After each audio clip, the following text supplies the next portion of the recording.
Ew, what is good? My anniversary, so what is good? Guys, Seven Deadly Sins has really gone far and beyond when it comes down to feeling like it's necessary. But for me, I love me some character growth. I love me some characters showcasing what they could truly do, being pushed to their furthest limits. The only problem about this is, Escanor is supposedly risking his whole entire life with how much power he's putting out. But they're saying kind of like, here's my problem with it. Escanor's putting out more power than he's ever put out before, right? But it's almost like because High Noon has came, they haven't said it left yet necessarily, but if High Noon is gone and Escanor was fighting, like with less power, it feels like he would still be stronger than like Diane and Gother. So it kind of weirded me out that he's pushing himself this hard to come to find out that he's still around the same level as Meliodas, or not Meliodas. Meliodas is like skyrocketed in power.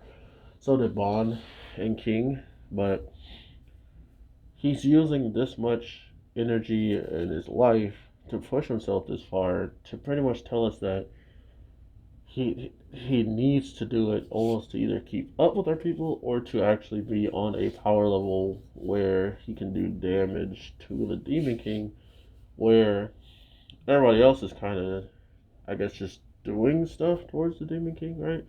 Like, is King really hurting the Demon King? Is Diane really hurting the Demon King? Like, the only person who is taking blows and actually going blow for blow with him is Escanor. So, uh, to kind of see him using all that strength just to get a couple punches in that aren't necessarily doing much, especially when it was still the younger brother's body.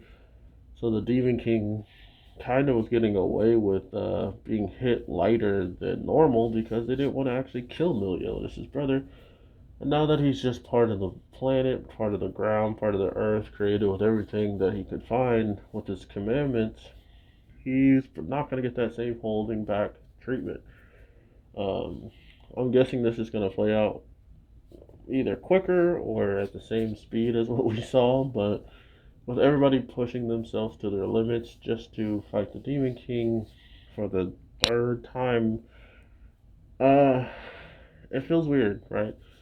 Because we know that there was two sides of this story, right? The Demon King and the God showed up and cursed both of them. So for only the Demon King to be the one that's fighting and getting beat up, even though there's two people that made the choice to hurt and curse Meliodas and them and Elizabeth, it feels kind of out of place. Like there's something else in the shadows that they really wanted to, like having the gods uh, outside of the Demon King come down or something. So I don't know. It was a fun episode.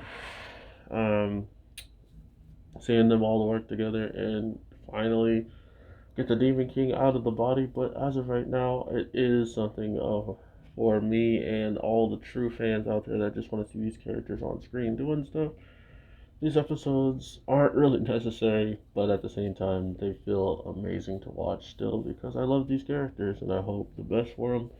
Especially if there's a future for this show. Seeing how there's a movie coming out, I can only imagine there could be a spin-off if they really wanted to. Well, with that being said, everybody, have an awesome day, night, evening. I'm your boy, the Anime G. I'll talk to you in the next one.